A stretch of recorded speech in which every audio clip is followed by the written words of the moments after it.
আল ওয়াবিলুস সাইয়্যিব নামক কিতাবে আল্লামা ইবনে কাইয়িম রাহিমাহুল্লাহ বলেছেন, সালাত পড়তে গিয়ে, নামাজ পড়তে গিয়ে মানুষ 5টা শ্রেণীতে বিভক্ত হয়। কয় শ্রেণীতে বিভক্ত হয়? 5টা শ্রেণীতে মানুষ বিভক্ত হয়। মানুষ 5 রকম হয়ে যায়, মুসল্লি 5 প্রকার হয়ে যায় নামাজ পড়তে গিয়ে। তার ভিতরে প্রথম প্রকার মুসল্লি হলেন মুআকাব। নামাজের বিনিময়ে সওয়াব পাওয়া তো দূরের কথা, তারা উল্টা বরং শাস্তির উপযুক্ত হয়, বর্ছনার উপযুক্ত হয়, আল্লাহ মাফ করুন। দ্বিতীয় প্রকার মুসল্লি হলেন মুহাসাব, যে নামাজ পড়ার পরে এই নামাজের পর আল্লাহ তাকে জবাবদিহিতার মুখোমুখি করেন। আল্লাহর কাছে জবাবদিহি করতে হয়, কি নামাজ নিয়ে আসলা তুমি, কি নামাজ পড়লা, এই সমস্যায় কেন নামাজে, জবাবদিহিতার মুখোমুখি হতে হয়। 3 নম্বর মুসল্লি হলো মুকাফফার আনহু, যে মুসল্লির নামাজের বিনিময়ে আল্লাহ সুবহানাহু ওয়া তাআলা তার গুনাহ খাতা মাফ করে দেন, ভুল ত্রুটি মাফ করে দেন, আল্লাহ তাআলা নামাজের বিনিময়ে ক্ষমা করেন। 4 নম্বর হলো মুসাব, যে ব্যক্তি নামাজের বিনিময়ে আল্লাহ সুবহানাহু ওয়া তাআলার কাছ থেকে সওয়াব অর্জন করে, সওয়াব পায়, আল্লাহ তাআলা তাকে নামাজের বিনিময়ে সওয়াব দেন, বিনিময় দেন, অতিরিক্ত পুরস্কার দেন। 5 নম্বর হলো মুকাররাব, নামাজের বিনিময়ে যে ব্যক্তি আল্লাহ সুবহানাহু ওয়া তাআলার নৈকট্য অর্জন করতে পারে, আল্লাহ সুবহানাহু ওয়া তাআলার নৈকট্য লাভ করা, আল্লাহ খুব কাছাকাছি যাওয়ার, আল্লাহর খুব সন্তুষ্টি অর্জন করার, আল্লাহর খুব প্রিয় পাত্র হওয়ার সুযোগ পায় নামাজের মাধ্যমে। এই মোট কয় প্রকার হলো? 5 প্রকার। কোরআন এবং সুন্নাহকে অ্যানালাইসিস করে তিনি এই 5টা শ্রেণী বের করেছেন। 1 নম্বরের মুসল্লি যে মুআকাব, যে ব্যক্তি সালাতের কারণে পুরস্কার পাওয়া তো দূরের কথা, সওয়াব পাওয়া তো দূরের কথা, উল্টা বরং আল্লাহর কাছে সাজার উপযুক্ত হয়ে যায়, আল্লাহ মাফ করুন। সে মুসল্লিকে, সে মুসল্লি হলো ওই মুসল্লি যে মুসল্লি নামাজ পড়েন কিন্তু তার নামাজের শর্ত, পবিত্রতা ইত্যাদি এগুলোর ব্যাপারে কোনো কি নাই, তার কেয়ার নাই, এগুলোর ব্যাপারে গাফলতি আছে। নামাজের যে রোকন আছে, ফরজ আছে, ওয়াজিব আছে, এগুলোকে সে যথা নিয়মে পালন করে না। রুকুতে উঠে সোজা না হয়ে দৌড় দিল সেজদায়, সেজদাতে উঠে না সোজা না বসেই আবার দৌড় দিল আবার সেজদায়, তো এইভাবে তাড়াহুড়া করে নামাজ পড়লো, রোকনে ত্রুটি থাকলো, ওয়াজিবের ত্রুটি থাকলো, শর্তে ত্রুটি থাকলো, এরকম যদি সলাৎ পড়ে তাহলে সেই সলাৎ এর কারণে সে ব্যক্তি আল্লাহর ভৎসনা, আল্লাহর পক্ষ থেকে শাস্তির বরং মুখোমুখি হবে, এবং এই মর্মে বহু হাদিস বর্ণিত আছে। আপনারা কেউ বলতে পারেন তাহলে তো আর নামাজ পড়ার চাইতে যারা নামাজ পড়ে না তাহলে তারা আরো ভালো আছে নাকি? নামাজ পড়েও যখন সাজা পাবে তাহলে না পড়া ভালো না? ব্যাপারটা কি এরকম না? নামাজ পড়ে যদি সাজার উপযুক্ত হয় সেই সাজা, আর নামাজ না পড়ে যে সাজার উপযুক্ত হবে, দুইটা কি এক? একজন একটা নির্দেশ করছেন, আপনি সেই নির্দেশটা পালন করছে কিন্তু সঠিকভাবে পালন করে নাই, সে বকা শুনবে, আর আরেকজনের কাজটা নির্দেশটা পালনই করে নাই, সেও বকা শুনবে। 1 নাম্বার 2 মুহাসাব, যে ব্যক্তির সলাতের কারণে আল্লাহর কাছে জবাবদিহিতার মুখোমুখি হইতে হবে, সে কে? সে হলো ওই ব্যক্তি যে ব্যক্তি নামাজ পড়ছে, নামাজের শর্তগুলা মোটামুটি ঠিকভাবে পালন করছে, নামাজ পড়তে গিয়ে ফরজ এবং ওয়াজিবগুলাও মোটামুটি ঠিকভাবে পালন করছে, কিন্তু নামাজের শুরু থেকে শেষ পর্যন্ত কি পড়ছে আর কি করছে সে কিছুই জানে না।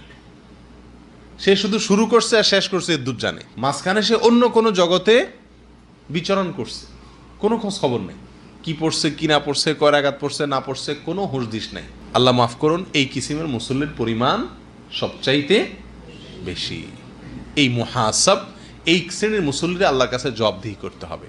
এই শ্রেণীর মুসল্লিরা নামাজ থেকে তাড়াতাড়ি করে শেষ করে বাঁচতে পারলেই কেমন যেন সে নিষ্কৃতি পায়, রেহাই পায়, তার কোনো কাজের তাড়া আছে, সেই তাড়নায় সে তাড়িত হয়। এরকম মুসল্লি যদি হয় তাহলে সে ব্যক্তি সে মুহাসিব, তার রোকন ঠিক আছে, ওয়াজিব ঠিক আছে, শর্ত ঠিক আছে, কিন্তু কি ঠিক নাই? নামাজের ভেতরে তার মনোযোগের নেই, কিছু জানে না সে কি পড়ছে না পড়ছে। আল্লাহ মাফ করুন। এরকম সালাতের পরিমাণ আমাদের বেশি কিনা? আল্লাহ তাআলা আমাদেরকে হেফাজত করুন। 3 নম্বর হলেন মুকাফফার আনহু, ওই মুসল্লি যে মুসল্লি সালাতের মাধ্যমে দায় মুক্ত হবে, আল্লাহ তাআলার কাছ থেকে ক্ষমা পাবে। সে কে? সে হলো ওই সালাতকারী, ওই মুসল্লি যে ব্যক্তির সালাতের শর্ত সে ঠিকমতো পালন করছে, রোকনগুলোও ঠিকমতো পালন করছে, ওয়াজিবগুলোও ঠিকমতো পালন করছে, ধীরস্থিরতাও ছিল, সব কিছু যথানিয়মে করছে, এবং মনোযোগ রাখতে গিয়ে সে শয়তানের সঙ্গে লড়াই করছে। পরিপূর্ণ মনোযোগ তো রাখতে পারে নাই, কিন্তু চেষ্টা করছে। মন অন্যদিক চলে গেছে, হঠাৎ করে তার মনে হলো না আমার তো এই টাইমে এই কথা চিন্তা করার কথা না, আমি তো আল্লাহর সামনে দাঁড়িয়ে আছি। সঙ্গে সঙ্গে সে মনটাকে ফেরত নিয়ে আসছে, ফিরিয়ে নিয়ে আসছে, নিজেকে ভৎসনা করছে যে আমার তো এটা ঠিক হয় না। শয়তানের সঙ্গে এবং নফসের সঙ্গে কি করছে, সে লড়াই করছে। এই যে নফসের সঙ্গে শয়তানের সঙ্গে লড়াই করে সালাতের ভিতরে বারবার মনোযোগ ফিরে আনার চেষ্টা করছে, এই জন্য এই ব্যক্তিকে এই সালাতের বিনিময়ে আল্লাহ সুবহানাহু ওয়া তাআলা তার কি করবেন, ক্ষমা করবেন। 4 নম্বর হলো মুসাব। মুসাব হলো ওই মুসল্লি যে মুসল্লির নামাজের শর্ত, রোকন, ওয়াজিব, এমনকি নামাজের মধ্যে মনোযোগও মোটামুটি সে ধরে রাখতে পারছে। 100 সম্ভব না হলেও যতটুকু সম্ভব সাধ্যে সে সবটুকু মনোযোগ ধরে রাখতে পারছে নামাজের মধ্যে, এই ব্যক্তি সওয়াব পাবে নামাজের বিনিময়ে।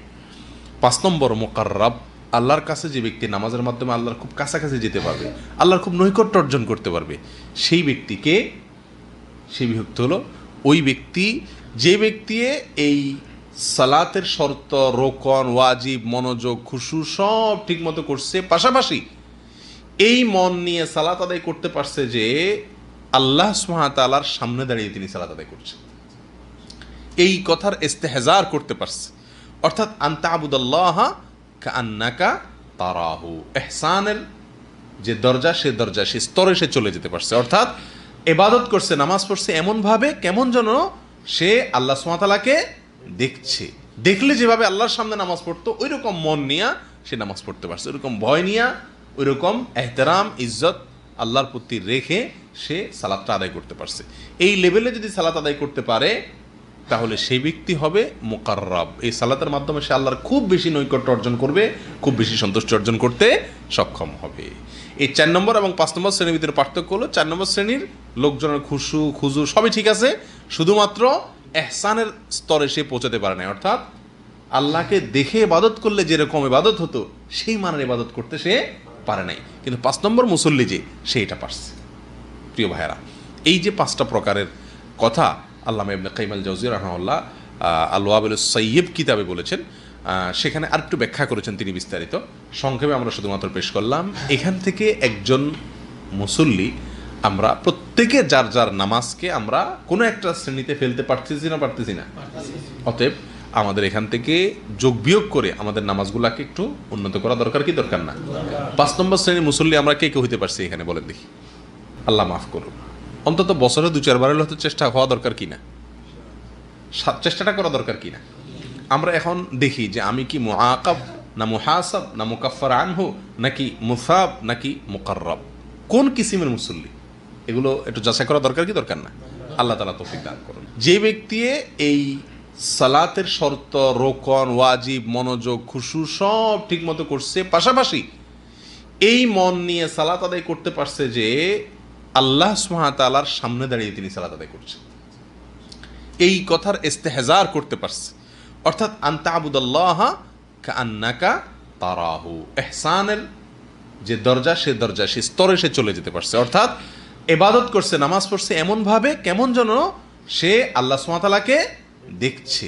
দেখলে যেভাবে আল্লাহর সামনে নামাজ পড়তো ওই রকম মন নিয়ে সে নামাজ পড়তে পারছে, ওইরকম ভয় নিয়ে, ওই রকম এহতেরাম, ইজ্জত আল্লাহর প্রতি রেখে সে সালাতটা আদায় করতে পারছে। এই লেভেলে যদি সালাত আদায় করতে পারে তাহলে সেই ব্যক্তি হবে মুকাররাব। এই সালাতের মাধ্যমে সে আল্লাহর খুব বেশি নৈকট্য অর্জন করবে, খুব বেশি সন্তুষ্টি অর্জন করতে সক্ষম হবে।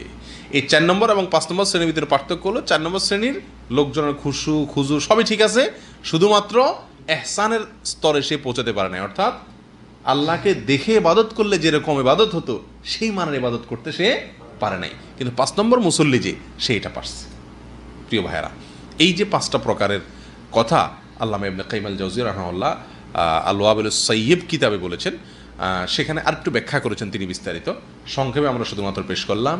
এখান থেকে একজন মুসল্লি, আমরা প্রত্যেকে যার যার নামাজকে আমরা কোনো একটা শ্রেণীতে ফেলতে পারতেছি না, অতএব আমাদের এখান থেকে যোগ বিয়োগ করে আমাদের নামাজগুলাকে একটু উন্নত করা দরকার কি দরকার না? 5 নম্বর শ্রেণীর মুসল্লি আমরা কে কে হইতে পারছি এখানে বলেন দেখি? আল্লাহ মাফ করুন। অন্তত বছরে 2-4 বারের হয়তো চেষ্টা হওয়া দরকার কিনা, চেষ্টাটা করা দরকার কিনা। আমরা এখন দেখি যে আমি কি মুআকাব না মুহাসাব না মুকাফফার আনহু নাকি মুসাব নাকি মুকাররাব, কোন কিসিমের মুসল্লি, এগুলো একটু যাচাই করা দরকার কি দরকার না? আল্লাহ তাআলা তৌফিক দান করুন।